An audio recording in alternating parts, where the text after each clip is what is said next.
A spring storm lashed against the highest windows of the Carter & Co. tower. Ethan Carter stood motionless, forehead leaning into the cool glass, staring down at Manhattan's restless glow. To his steel-gray eyes, this city was nothing but a chessboard. The weak were sacrificed early. At 37, Ethan Carter had forged the Carter name into a force Wall Street both respected and feared.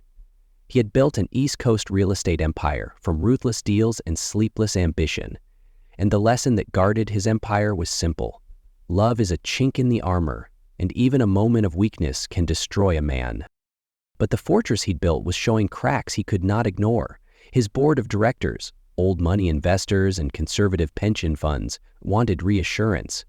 Rumors swirled in gossip columns about the billionaire playboy with no family ties, no wife, no children. To them, an empire without an heir or a stabilizing home was a risk. They wanted a picture-perfect CEO, married, steady, respectable, a wife who could smile for cameras and calm the markets. Ethan despised putting on a show, so he chose the cleanest solution: turn marriage into just another confidential clause. No love, no surprises, no distraction. Grace Miller appeared at the perfect moment. She owned the last sliver of land blocking his luxury hotel project. His background check found her living upstate near Albany, tending to a dying grandmother, strong but fragile in all the right ways. Perfect for a contract. No messy emotions, no threats, just a signature and a guarantee that her grandmother would have the best care money could buy. A clap of thunder cut through his thoughts. He turned to his immaculate desk. The marriage contract and medical proxy papers lay ready. Only her signature remained. A soft knock at the door. His assistant stepped in, voice respectful but tinged with caution. "Mr. Carter, Miss Grace Miller is here." Ethan adjusted his Italian gray tie, eyes sharp as a blade. "Bring her in." Grace stepped inside like a stray gust of warmth lost amid glass and steel. Her chestnut hair fell loose over a worn coat. One hand clutched her bag's strap, but her eyes never flinched. "Thank you for seeing me." Her voice trembled, but was clear as a bell. Ethan rose. The handshake was brief, but the warmth that flickered through his palm startled him. Foreign, almost unwelcome. He let go as if scorched. He gestured to the leather chair opposite. "Please, Miss Miller, I trust you understand why you're here tonight." Grace nodded. There was exhaustion in her brown eyes, yet an unyielding core that hadn't broken. "I understand. I just need one promise. My grandmother will have the best surgery, the best care." Ethan met her gaze, voice steady but hard. "She'll have the finest team in New York. Cost, doctors, private suite, I will cover everything." He slid the papers to her across the desk. A marriage contract, trimmed and ironclad, no different than any other multi-million-dollar deal he'd ever signed. 3 years. You will stand by me when required. Dinners, charity galas, shareholder functions. You will be the perfect wife in public. After 3 years, you may divorce if you wish. Your grandmother's care will remain guaranteed. Grace lowered her eyes to the papers, then looked up. Tired, yet no longer afraid. "I agree." Simple words. Yet, deep inside Ethan Carter's ironclad chest, something tiny and unwelcome stirred. The faintest sound of something human still alive under all the steel and glass. Less than a week later, Grace Miller officially became Mrs. Ethan Carter. No lavish gown, no blessed kiss, just a few cold signatures under the marble archway of New York City Hall. Her wedding day arrived like a sentence passed without appeal. Ethan showed up in a perfectly tailored gray suit, crisp white shirt, and a dark cravat knotted neatly at his throat. His eyes settled on Grace for a heartbeat, then drifted away, as if inspecting a contract rather than a bride. Grace stood beside him, her gloved hands trembling under thin white silk. Her dress, chosen by Ethan's assistant, was a simple cream sheath, no veil, no bridal bouquet. Everything clean, precise, leaving no room for dreaming. When the clerk asked, "Ethan Carter, do you take Grace Miller to be your lawfully wedded wife?" he answered, voice flat and hollow, "Yes." Grace replied, her whisper barely audible, "Yes." That was all. A pair of platinum bands slipped coldly onto their ring fingers. A quick photo, and it was done. Grace Miller, a country girl, now Mrs. Carter, legal wife to one of New York's most untouchable men. They left City Hall in silence. Outside, Wall Street buzzed on, oblivious to the fact that Ethan Carter had just gotten married. The driver held the door of a sleek black Maybach open. Grace stepped inside, gripping the hem of her dress to hide her shaking hands. Ethan sat beside her, already tapping out emails. Everything about him stayed ruthlessly scheduled, untouched by sentiment. The car glided past glittering skyscrapers toward the Upper East Side, home to the Carter penthouse, a legend in Manhattan real estate. When the car pulled up to the grand entrance, Grace looked up at the towering glass and steel fortress. The revolving doors parted for her into a world so far removed from the life she'd known. White marble floors, crystal chandeliers glittering overhead, the faint scent of polished mahogany and cinnamon oil. Ethan never touched her, merely gave the butler a curt nod. Margaret Miller will have the medical suite on the second floor. Get everything ready. Grace turned to him, hoping to catch a trace of warmth, but Ethan was already striding toward the elevator without a backward glance. As the doors slid shut behind him, Grace understood. From this moment on, she was his wife on paper, a stranger to his heart. She followed the housekeeper, her borrowed high heels clicking on thick carpets. Every step snuffed out any naive wish for a true family. Margaret had been moved into a state-of-the-art care suite, nurses standing by around the clock. Seeing her grandmother asleep, safe among machines, Grace couldn't have dreamed of affording. She whispered to herself, "At least, this is worth it." On her wedding night, she sat alone on a bed 4 times bigger than her entire old bedroom back in Albany. The cream dress lay folded neatly in the closet. Ethan did not come. The door connecting her room to his remained shut, a silent line drawn in glass and steel. At 11, a soft knock broke her thoughts. It was Inez, the middle-aged housekeeper with pity in her eyes. "Mr. Carter asks that you come down to dinner. Everything is ready." Grace reminded herself she had to adapt to this role, a wife in name, sharing a table, nothing more. The dining room perched just below the penthouse terrace, glass walls framing the city's glittering veins. Ethan sat waiting, steak untouched. He read from a file, never looking up as she quietly took her seat. His voice broke the hush, eyes still on the pages. "I appreciate punctuality." Grace managed a small, polite smile. "I'll remember that." They ate in silence. The scrape of knife against plate sliced through a tension thick enough to choke. Outside, New York pulsed on, alive and roaring. But at the end of that long, white-draped table sat 2 people, only an arm's length apart, yet separated by an ocean neither dared cross. The early days of being Ethan Carter's wife drifted by as slowly as Manhattan's dawn fog. Grace woke each morning in a bedroom 10 times the size of her old Albany home, yet every inch of luxury deepened her sense of being misplaced. Each day, Ethan left the penthouse before sunrise. Grace ate breakfast alone, a dining table meant for 10, occupied only by her and, sometimes, Inez, who stood quietly in the corner. Grace spent hours at Margaret's bedside, reading softly, whispering stories when her grandmother opened her eyes, hiding her loneliness behind gentle smiles. The penthouse became a golden cage, full, magnificent, yet as silent as a monastery. Grace found herself lingering in Ethan's private library, fingers drifting over shelves of philosophy, economics, and untouched romantic novels. Sometimes she wondered, has he ever loved anyone at all? On Saturday evening, Ethan summoned Grace to his study. He reclined in his leather chair, tie loosened, spinning a silver pen between his fingers. "We're attending a charity gala at the Plaza Hotel tomorrow night. You'll come with me?" Grace froze. It was the first time he'd called her "you" so plainly, a word that felt tender, unfamiliar, cutting deep. "Should I prepare anything?" she asked, her voice a shy breeze. Ethan only nodded, no further explanation. He handed Inez his black card. Get her an appropriate dress. And shoes. When Grace left the room, her heart fluttered wild. For the first time, she would step outside beside him, seen by hundreds he needed to conquer. The next night, the Plaza Hotel glowed like a crystal palace. Grace stood before the mirror, trembling in an emerald gown that hugged her curves with understated elegance.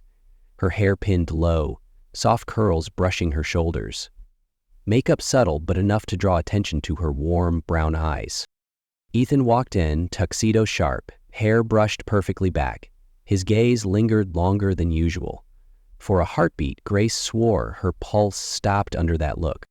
"Don't speak, just smile when I ask you to." His voice was low, dry, but his breath brushed her skin, enough for her to sense the guarded truth beneath. The limo whisked them to the hotel. As Grace stepped out, camera flashes sparked like tiny storms. Ethan's hand settled lightly on her back, a touch just firm enough to convince the world they were a perfect couple. All evening, Grace was a flower in a glass case. Business tycoons, socialites, wives of Manhattan's elite whispered compliments. Stunning, elegant. Ethan smiled, nodded, his hand firm at her waist like an unspoken claim. Yet only Grace knew the chaos beneath the silk. Her heart beat racing each time Ethan leaned down to whisper instructions at her ear, his breath warm, his tone strangely tender, a contrast to the man who rarely looked her in the eye at breakfast. Sometimes she glimpsed a different Ethan, charming, unguarded, even softly amused when she stumbled over small talk. Guests watched her as if she were the tamer of the wolf called Ethan Carter. Back at the penthouse, the city deep asleep below, they rode the elevator in silence, champagne sweetness still lingering on Grace's lips. She stole a glance, his shirt crisp beneath his black coat, cuffs rolled just enough to expose strong veins, and a hand that had signed billion-dollar deals. When the elevator opened, Ethan turned, eyes locking with hers. For a breath, Grace imagined he might touch her cheek, pull her into something real. But he stepped past, voice soft as the night wind. "Sleep well, Mrs. Carter." And his door clicked shut, a quiet denial. Grace stood before her own door, heart stumbling, fingers trembling on the handle. An extravagant party, a night under golden lights, whispered touches that felt too real, yet in the end only silence greeted her again. Somewhere in the shadows of the glass tower, two souls remained trapped, bound by a word called marriage, yet strangers carrying hearts too terrified to give fully or to demand the truth they both ached to hear. In the days after the Plaza Hotel gala, Ethan Carter worked harder than ever. Finance headlines buzzed with talk of his latest merger, the towering Midtown Hotel project, and the mysterious young wife now at his side. What surprised Ethan most was how effortlessly Grace softened his image. For years, he had been a symbol of ruthless precision, a voice as sharp as a blade, a mind as calculated as a Swiss watch, a man who left no opening for gossip. But ever since Grace appeared beside him, candid photos looked different. He smiled, fleeting but real, when she shyly dodged the cameras. He bent down to whisper in her ear like a husband, not a mogul. Each morning, Ethan scanned the business reports, yet his thoughts replayed how Grace had fumbled through handshakes with aging billionaires, her eyes shy, yet lit with an innocence that no actress could fake. Only Grace could do that, transform the lone wolf inside him into an ordinary man, with a wife and a fragile piece of warmth to come home to. That night, Ethan couldn't sleep. He tossed in the dark, heart racing with the same nightmare that haunted him since boyhood. A small boy crouched under a damp staircase, a door slamming shut, footsteps fading, the sound of a mother leaving without looking back. Sweat clung cold to his neck. He sat up abruptly, stumbling to the living room, pouring himself a glass of harsh whiskey to drown the ghost. But his hand trembled so badly, the liquid sloshed over the polished floor. Grace woke at the muffled noise. She cracked her bedroom door open and saw him slumped on the sofa. Shirt unbuttoned at the throat, a hand trembling against his brow. This was Ethan stripped bare. No empire, no steel gaze, only a wound without a name. bleeding quietly every sleepless night. She crossed the room, wordless. She sat beside him, leaving just enough space so he knew she was there, asking nothing. Her hand brushed his, soft, steady, anchoring him to the present. And for the first time in countless years, Ethan allowed someone to witness the fear he hid behind walls of glass and marble. In that fragile moment, Ethan Carter's armor cracked open, and Grace understood. This man was still a lost boy, wandering the dark, longing for a place to believe he truly belonged. That night, the New York sky unleashed a storm, as if punishing the city for forgetting how to tremble. Wind howled along the glass towers, rain battering high windows like drumbeats. Grace woke with a start at the thunder's crack, her heart pounding at the empty expanse of the bed beside her. Empty, as always. She never expected Ethan to be there, yet sometimes, deep in the hush between heartbeats, she caught herself wishing she could hear him whisper anything that wasn't an order or a clause in a contract. She pulled on a thin robe, barefoot, stepping into the corridor. The long hallway swallowed her in shadows and distant hums of the elevator running at this ungodly hour. A faint light spilling under the library door made her pause. Curiosity and worry tangled in her chest. She pushed the door open quietly. The room smelled of old books and strong whiskey.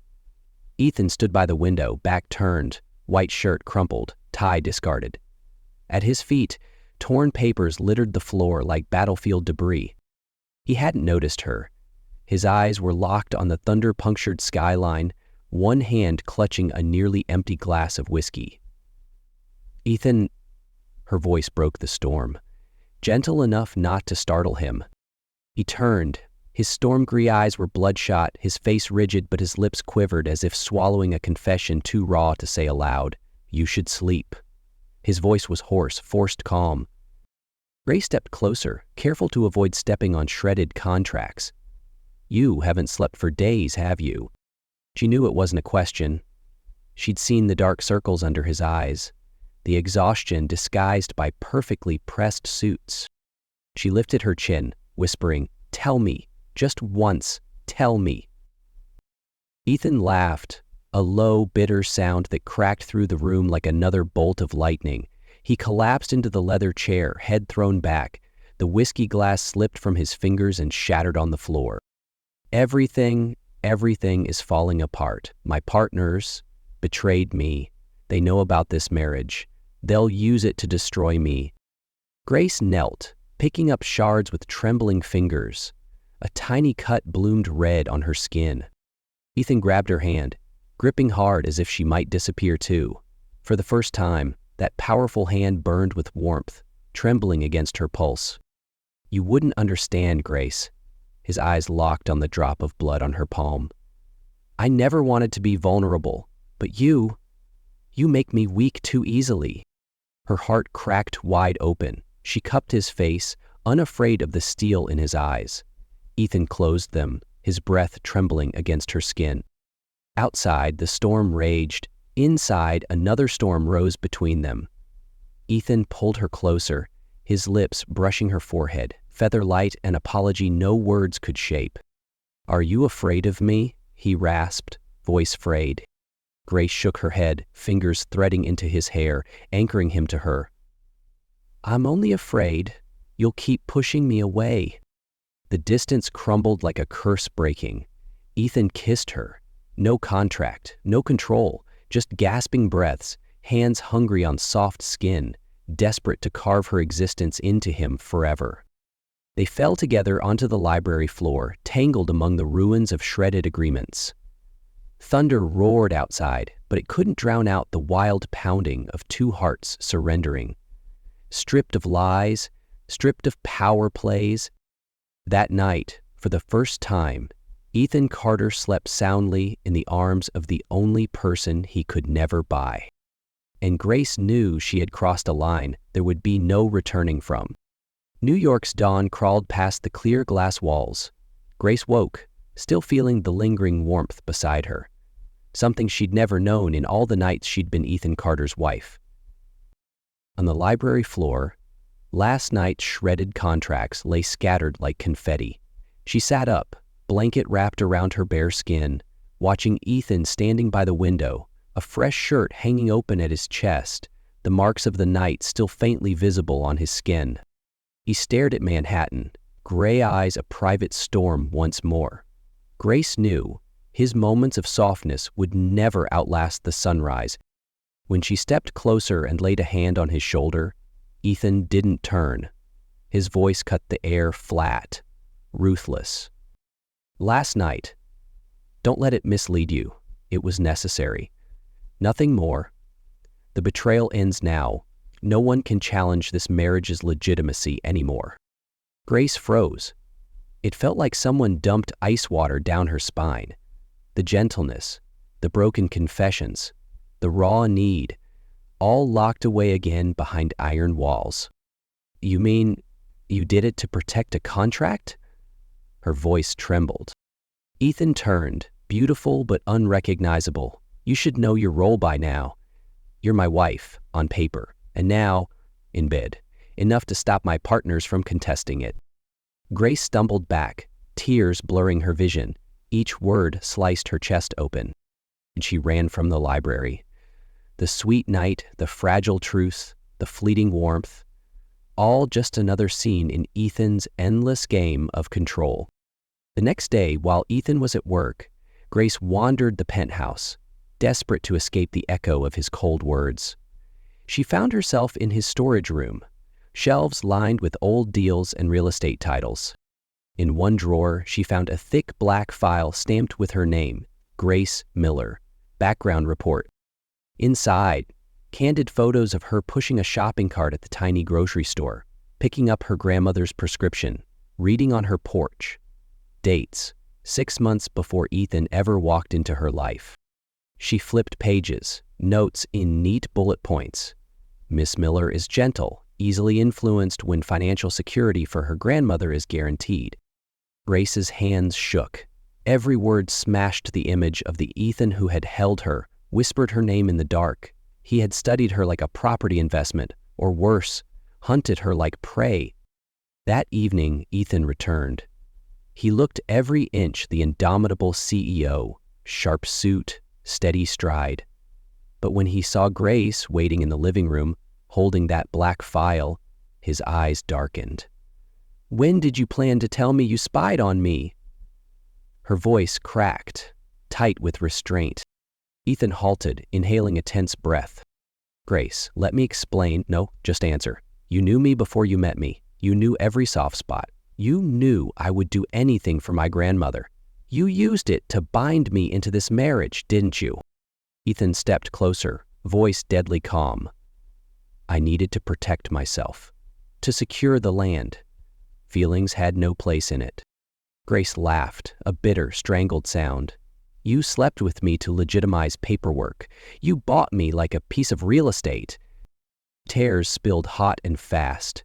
Ethan reached for her shoulder. Grace slapped his hand away as if he'd burned her. "Don't." Her voice was sharp as a knife. "Don't touch me. Don't say my name. I'm not your wife. I'm your signature, nothing more." She fled to her room, locking the door. She threw her clothes into a suitcase, her old photograph with her grandmother tucked between folded shirts. Tears wet the bag's handle, but her hands didn't stop. At dawn, Ethan woke to an eerie hush. He searched the penthouse room by room, her perfume fading from the sheets, her closet gaping empty. On her vanity, a scrap of paper in her neat handwriting. "Thank you for saving my grandmother. I'll handle the rest of my life on my own." That was when Ethan Carter, the man who believed he could control every variable, learned he had lost the one thing that could never be bought back. Grace left Ethan Carter's penthouse at dawn, cold air brushing her cheeks dry. She didn't look back at the glass towers spearing the morning sun. Her steps stayed steady, as if turning back would dissolve her last thread of pride. She rented a tiny apartment in Brooklyn, a neighborhood alive with subway rumbles, fresh bagels at dawn, and jazz spilling from corner cafes. She returned to being the woman she once was, waking early, tending to her grandmother now comfortably settled in a good nursing home paid for with the last of Ethan's money. But at night, slipping off her old coat, she still felt his shadow pressed into the mattress, breathing through every silence. Ethan, the moment he woke to find her gone, went feral with regret. He canceled billion-dollar meetings, ignored furious partners, drove for hours through rain-drenched Brooklyn streets hoping for one glimpse of Grace. At a bus stop, carrying groceries, anything. His phone overflowed with unsent texts. "Grace, come home. I'm sorry. I was wrong. Please, let me explain." But silence was her only reply. A week passed. Ethan sat by Margaret's bed at the nursing home. The old guard recognized him, let him in without a word. He held the old woman's thin hand, the same hand that once held Grace safe in a tiny wooden house upstate. "I hurt her, did you know?" Ethan's voice was hoarse, a tremor of metal bending under too much weight. Margaret stirred, cloudy eyes blinking until they focused on him. Her frail fingers squeezed his hand tight. "Ethan, don't let her be alone." The words cut deeper than any contract ever could. His pride, his walls, his cold calculations. None could protect him now. On the 10th day since Grace vanished, Ethan stood outside a shabby Brooklyn apartment door. He'd hired an entire team to find her, but as his knuckles hovered over the peeling wood, his hand trembled. Did he have any right to pull her back when he'd shoved her away like a cheap commodity? He knocked. 3 short raps, heavy as a confession. Grace opened the door. Her eyes widened. No fear, no hurt, just a stillness like a lake after the storm. Ethan, just his name, and his chest caved in. He nearly dropped to his knees then, to clutch her hand like he once clutched his mother's in childhood nightmares. "Just a few minutes, please." His voice cracked. Grace stepped aside. The room was small, modest, but clean. It smelled of her, a half-knitted scarf draped over a chair, a lavender pot on the windowsill, medical books stacked on a nightstand. Ethan stood there like a thief of memories. "Grace, everything I did I thought I could control. I was terrified of losing everything, so I made you my condition, my clause. I didn't know how to love." Grace said nothing. She sat down, listening. But that night, every touch, every kiss, it was real. "I begged you to believe my cold words after because I was terrified of how real you felt." For the first time in his life, Ethan Carter cried. Tears ran down a face sculpted for control, hardened by deals and betrayals. He sank to his knees on her worn floor, face buried in her trembling hands. "I'm sorry, Grace, I can't lose you. I'll cancel the contract, return the land. I just want you. Please." Grace looked at him, tears slipping salt-sweet onto her lips. The wounds were still raw, but she knew. Only he could reach the pain she buried deep, just as only she dared to see the trembling boy hidden under his steel armor. She didn't promise forgiveness, but her hand curled around his. A quiet answer. "I'm here, and I'll listen." After Ethan knelt on Grace's Brooklyn floor, she didn't return to the penthouse immediately. She needed time. Ethan understood and gave it willingly. Each evening he knocked on her door, leaving takeout bags, chamomile tea, or a book she'd once mentioned in passing. No begging, just quiet offerings at her doorstep before he left. Slowly, Grace let him stay. He sat at her tiny wooden table, sipping warm tea while she organized Margaret's pills, her grandmother healthier than ever now. They relearned how to speak like ordinary people. He told her about orphanage nights, about the promise his mother whispered before she vanished. "I'll come back for you." A lie he waited 30 years to believe. She told him about sleepless nights, terrified her grandmother might slip away if a hospital bill went unpaid. No contracts left, just truths cut open and offered bare. But peace shattered before it settled. The saboteur came back. Clara Bennett, Ethan's former assistant and secret lover before Grace. Clara summoned Grace to a cafe near the Brooklyn Bridge. The autumn sky was clear, but for Grace, storm clouds brewed. Clara, stunning as ever, smiled with a blade behind her teeth. "You think you've changed him?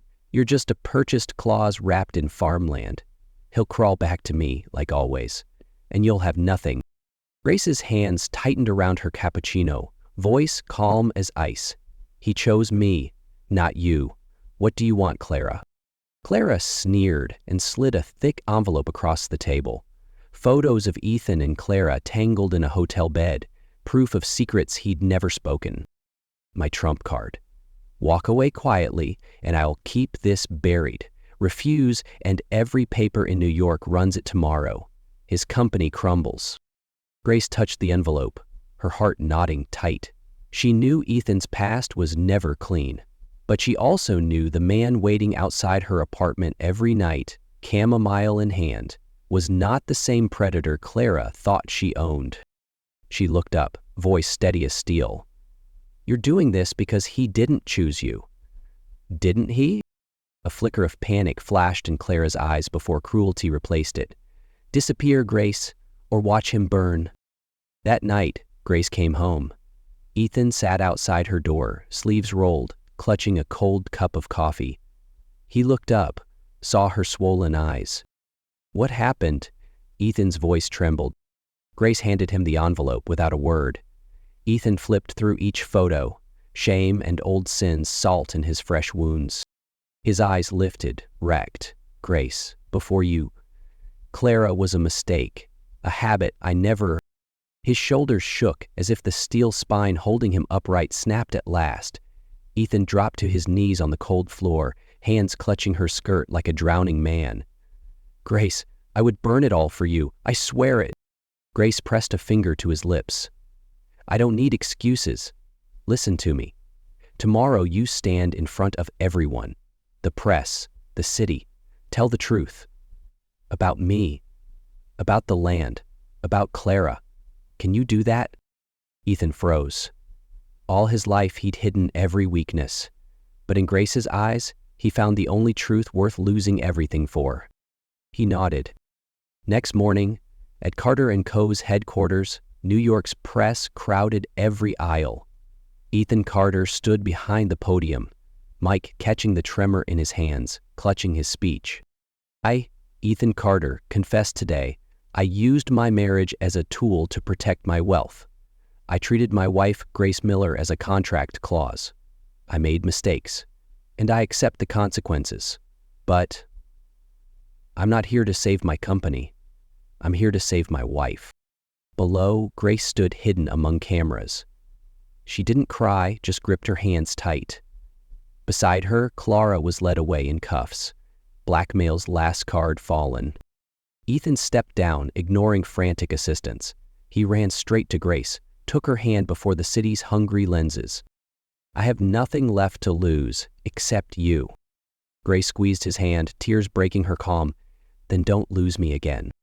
And in that breathless second, Ethan Carter, the man who believed anything could be bought, finally learned the only thing worth having is what you earn by letting everything else go. The scandal after Ethan Carter's confession exploded across every New York headline. Carter & Co.'s stocks plummeted. Former partners circled like sharks smelling blood. But Ethan stayed calm. Because the one thing he feared losing most now held his hand every night. Grace never returned to the lavish Manhattan penthouse. Instead, they rented a small apartment in the Lower East Side, a balcony overflowing with lavender pots and tomato plants she tended herself. The day Ethan sold most of his shares to keep the company afloat, he came home to find Grace surrounded by stacks of medical books in the living room. She looked up and smiled. That smile reminding him, all the money and power in the world meant nothing without these eyes looking back at him. One quiet Sunday morning, while the city still dozed, Grace brewed him a sweet milk coffee, just the way he liked it, since sharing life with her. Ethan sat by the window, cup warm in his hands, back resting against the rough brick wall.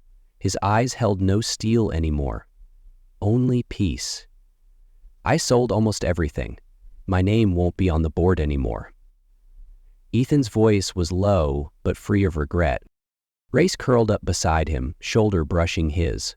"How does it feel?" she asked. He looked at her, smiling softly. "Lighter. For the first time, I own nothing except you." Grace giggled, leaning in to kiss his cheek. "Same here. Nothing holding us down, just love." That spring, Margaret passed away in her sleep. Grace cried, but with gratitude, not anger. Her grandmother had been cared for until her final breath. Ethan held Grace on his lap, let her sob into his shoulder amidst the lavender field she'd planted for Margaret. They stood together at a simple graveside in Albany, laying her to rest beside her late husband. As the casket lowered, Grace clutched Ethan's hand tight. He knew she was no longer alone. Neither was he. A few months later, Ethan started a small company, investing in local community projects in Brooklyn, something he once scoffed at as a corporate giant. Grace finished her nursing classes working part-time at the same care home, tending to elders like Margaret once was. Every evening, they sat on their flower-gilled balcony, sipping chamomile tea, talking about trivial things. Did the tomatoes ripen yet? When to visit Albany again? When to dream about a little Carter baby? No glass towers, no limousines waiting below, just each other. The only thing no money or threat could ever buy or steal away. One night, Ethan watched Grace doze off over her study notes, hair spilling over half her face. He leaned in close, whispering, "I once used power to keep you mine. Now, I only pray you choose to stay, every single day." Grace stirred, smiling faintly even in sleep. Her small hand reached for his, grasped tight, and Ethan knew he would never let go again. One early summer morning, sunlight streamed through the lavender pots on the balcony. Grace sat at the kitchen table, her hand resting gently on her belly. Ethan, holding a fresh mug of sweet coffee, flashed her his usual teasing grin, but he froze when he caught the glimmer in her eyes, her lips trembling to form the words. "Ethan, Grace whispered, and his hand closed tightly around hers. She drew a breath, laughing through tears. "We're having a baby." The coffee nearly slipped from his grasp. Ethan dropped to his knees, pressing his forehead to her stomach, arms wrapping around this tiny, growing miracle as if cradling the whole sky. He murmured words he'd never imagined he would say in his prideful lifetime. "Thank you for giving me a family." Through every month of her pregnancy, Ethan never left Grace's side. He kept meticulous doctor's notes, cooked her healthy breakfasts himself, and banned every craving the doctor advised against. Each night, he pressed his ear to her belly, listening to those faint little kicks like the sweetest symphony he'd ever known. When she went into labor, Ethan held her hand until it was soaked with sweat and tears, fear in his eyes deeper than any billion-dollar gamble he'd ever taken. When that first newborn cry filled the room, he broke down too, hugging their tiny daughter, still flushed and wrinkled, against Grace's chest. "Her very first little Carter," he whispered, kissing Grace's forehead, then brushing his lips over their baby's downy hair. A year later, on a golden autumn day, they brought their daughter Lily to Albany to visit Margaret's grave. Grace bent to lay a bouquet of purple lavender on the stone, while Lily babbled "Grandma" in her sweet baby voice. Ethan lifted his daughter high, watching his wife smile bright beneath trees burning red with fall leaves. He knew no skyscraper could match an afternoon this simple, this whole. Back in Brooklyn, dusk painted their flowered balcony orange. They sat side by side, Lily sleeping peacefully in Grace's arms, Ethan's arm wrapped firmly around her shoulders. They didn't speak. They listened to the breeze weaving through lavender stalks, the distant hum of the city, and watched the sun slip behind old brick rooftops, and somewhere in that twilight they both knew no storm could ever tear them apart again. A family. A season of love that would never fade.